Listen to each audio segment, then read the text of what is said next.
Pemirsa, kita akan mengulas informasi yang menarik di cnbcindonesia.com. Kita akan lihat seperti apa pembahasan kita pada pagi hari ini, yaitu adalah berkaitan dengan It's Time of the Year ya, untuk pelaporan SPT untuk melakukan tugas kita sebagai wajib pajak, yaitu adalah melaporkan SPT setiap tahunnya begitu, dan di mana kita akan lihat juga artikelnya yang menarik di cnbcindonesia.com, yaitu adalah berani tak lapor SPT pajak, siap-siap masuk penjara, karena sekali lagi memang diatur begitu ya dalam undang-undang dan merupakan sebuah kewajiban kita sebagai wajib pajak begitu. Nah, langsung saja kita akan mengulasnya bersama dengan Managing Editor CNBC Indonesia Mas Michael, dan juga sudah ditemani oleh rekan saya Bramudia Prabowo, dan sudah bergabung bersama kami secara virtual Bapak Anggito, selaku Chief Ekonomis CNBC Indonesia. Selamat pagi Pak Anggito. Selamat pagi, terima kasih sudah diundang. Baik, terima kasih sudah bergabung bersama kami Pak Anggito. Nah, ini tadi seperti yang saya sampaikan ya, It's Time of the Year begitu ya untuk Kementerian Keuangan, khususnya untuk Dirjen Pajak begitu ya, bahwa ini adalah waktu yang dinanti-nanti, tenggat waktu untuk SPT sudah semakin dekat. Biasanya juga masyarakat sudah mulai panik, wajib pajak juga sudah mulai panik, begitu sudah melaporkan SPT, Bram? Belum. Mas Michael? Belum Pak Anggito? Belum juga ya, betul. Kita masuk ke kelompok yang detik-detik terakhir ya. Nah, tapi mungkin Pak Anggito ya, berkaitan dengan pelaporan SPT ini sendiri, apa yang menjadi concern utama ataupun juga perhatian begitu Pak Anggito? Ya, concernnya soal informasi ya. Jadi begini. Sebetulnya SPT ini kan hanya melaporkan. Kalau dia tidak kurang bayar, pastinya sudah bayar pajak. Kalau Anda itu pemberi pekerjaan adalah satu instansi, seperti Anda semuanya sebenarnya nggak perlu lapor, sudah nggak apa-apa. Sebetulnya, karena sudah bayar pajak. Tapi namun yang terjadi adalah sebagian masyarakat itu punya 2 atau 3 pekerjaan yang pemberi pekerjaannya berbeda, sehingga ada kurang bayar. Sehingga kurang bayar itu harus dipenuhi sampai dengan tanggal 30 Maret gitu ya. Jadi itu untuk PPh orang pribadi, bulan April untuk PPh badan ya. Jadi sebetulnya lalu dari situlah dicek akurasinya maupun kelayakannya ya. Nah, sampai saat ini pemerintah itu, Kementerian Keuangan, Dirjen Pajak belum memiliki mekanisme untuk mengecek kebenaran dari informasi SPT tersebut. Jadi lebih banyak ke sporadis ya. Sementara kalau mau audit, dia hanya punya auditor sebanyak 2% dari wajib pajak yang ada. Jadi sebetulnya momen hari ini sampai dengan Maret itu lebih pada pelaporan. Jadi kalau sudah membayar pajak bulanan gitu dipotong oleh bendahara, itu sebenarnya nggak usah ragu. Sebetulnya kalau dia sudah final gitu ya, atau apalagi yang final itu sudah nggak ngisi SPT nggak apa-apa seharusnya. Oke, baik. Oke, baik. Kalau sudah final nggak apa-apa begitu ya, apalagi tidak ada kurang bayar. Tapi mengapa juga pemerintah begitu serius sekali nih, Mas Michael? Kalau tidak lapor siap-siap masuk penjara, tentu narasi yang sangat serius sekali begitu ya. Betul. Apakah memang ini karena memang SDM-nya kurang begitu, saking tidak bisa men-trackingnya, jadi memang memaksa masyarakat untuk lapor secara online? Iya, kalau dari redaksi sendiri melihat sebenarnya ini ada tahapannya gitu. Ketika kita tidak melaporkan SPT gitu ya, tentu ada sanksi.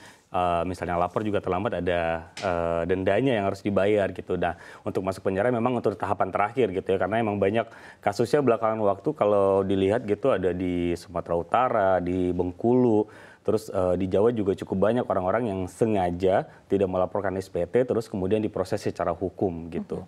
Nah, ini juga bagian dari kita untuk menghimbau sekaligus mengingatkan gitu. Karena walaupun ini sifatnya tahunan, tapi cukup banyak juga orang yang masih bertanya gitu, kenapa sih kita mesti lapor SPT? Jadi dari redaksi juga seringkali menyampaikan yang sifatnya serba-serbi lah gitu. Apa sih yang harus kita ketahui, tutorial untuk melaporkan, terus harta yang harus dilaporkan, misalnya juga yang sifatnya NPWP kalau udah suami istri, apakah cukup suami saja yang melaporkan gitu, atau seandainya seperti yang Pak Anggito bilang ya, kita kurang bayar, terus gimana cara melapor juga akan kita ceritakan di sana, termasuk misalnya juga pemberi kerja ada 1 atau lebih misalnya.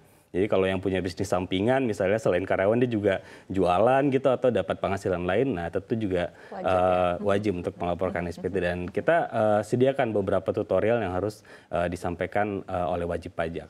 Oke, baik. Tapi tadi perlu di-highlight begitu ya, bahwa sekali lagi kalau untuk kita kan karyawan ya, jadi memang Betul. sudah dilaporkan dan sudah dibayarkan oleh perusahaan begitu ya. Nah, sehingga tadi kita untuk mengisi SPT juga sifatnya sukarela. Tapi tadi ada beberapa profesi yang memang wajib untuk melaporkan sendiri begitu ya, Mas ya, karena memang Iya. tadi ada profesi mungkin profesi yang sifatnya adalah pengusaha ataupun juga jalur profesi begitu yang penghasilan memang harus dilaporkan dan dibayarkan sendiri begitu ya. Betul. Nah, tapi sebetulnya mungkin pemahaman masyarakat nih dari sudut pandang redaksi CNBC Indonesia, apakah memang sudah cukup paham begitu dengan serba-serbi pelaporan SPT ini, Mas Michael? Iya, karena setiap tahun ini diberitakan ya di durasi dari akhir tahun sampai bulan Maret gitu, dan kita melihat selalu ada pertanyaan-pertanyaan yang serupa, misalnya berkaitan dengan kenapa sih kita mesti lapor SPT, kamu udah bayar pajak gitu.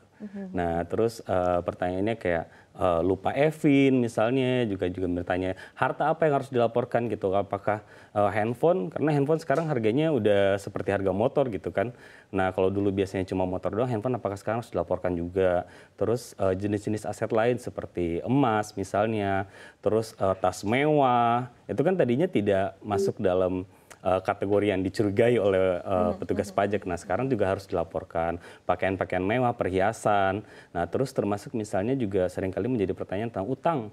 Utang yang dimasukkan dalam SPT apa tidak gitu. Nah, itu yang biasanya kita ulas dan menunjukkan memang banyak yang cenderung lupa lah istilahnya gitu. Jadi mungkin bukan nggak tahu tapi lupa gitu.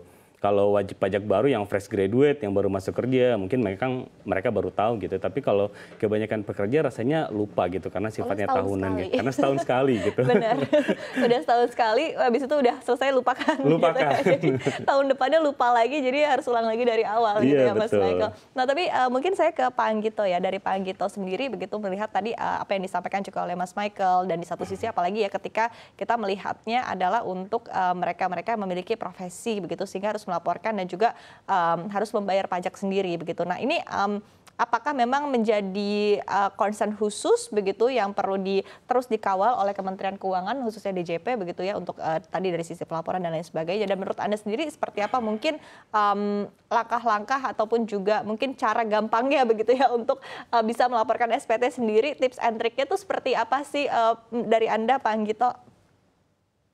Ya, sebetulnya sih ke depan kalau sudah digitalisasi nggak perlu lapor lagi.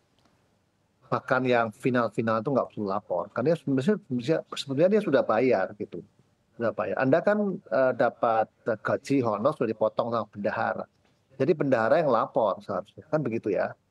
Jadi lapor, hanya saja yang terjadi ini sistem kita ini karena pemberi pekerjaan tuh dipotong PTKP namanya masing-masing. Tapi kalau digabung jadi satu potong PTKP-nya satu gitu. Sehingga pasti kurang bayar. Jadi itu ya yang khususnya untuk mereka-mereka yang bekerja dan mendapatkan lebih atau pemberi pekerja lebih dari satu, apalagi instansi berbeda. Itu ya, kayak saya ini enggak, karena apa? CNBC memberi saya itu final gitu. Saya nggak perlu lapor CNBC.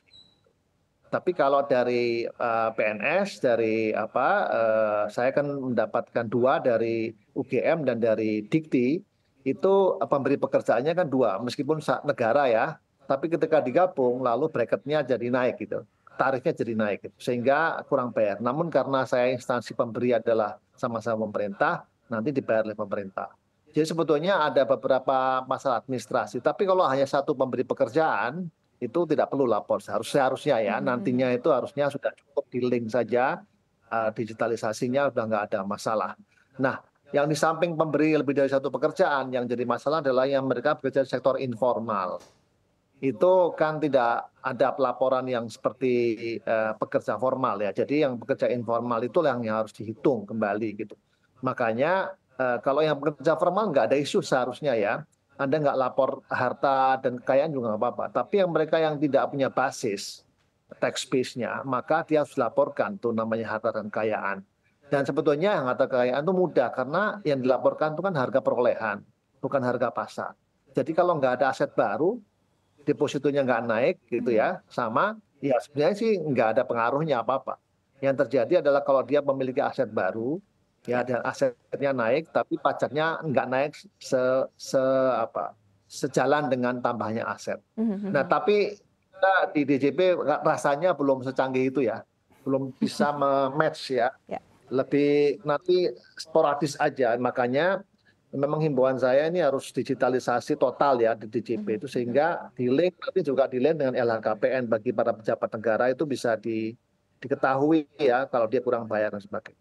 Jadi Oke. PR-nya masih banyak, dan saya kira ke depan seperti di Amerika udah nggak, saya ingat tahun berapa ya, 10 tahun yang lalu saya sudah nggak pernah lapor. Saya pernah mendapatkan honor di apapun kerja kerja di perpustakaan dulu waktu sekolah, itu nggak perlu lapor ke kantor lalu apa, itu cukup di waktu itu sudah di input di ini saja, bahkan dilapori SPT-nya dikirim dari Dijen Pajak, dilapori kita benar atau tidak, ya sudah benar ya sudah gitu. Jadi nggak ada kita lapor, itu nggak ada, malah kita dilapori, Anda itu kurang bayar segini atau Anda sudah begini, benar apa tidak. Kalau nggak dikirim transfer, selesai udah gitu.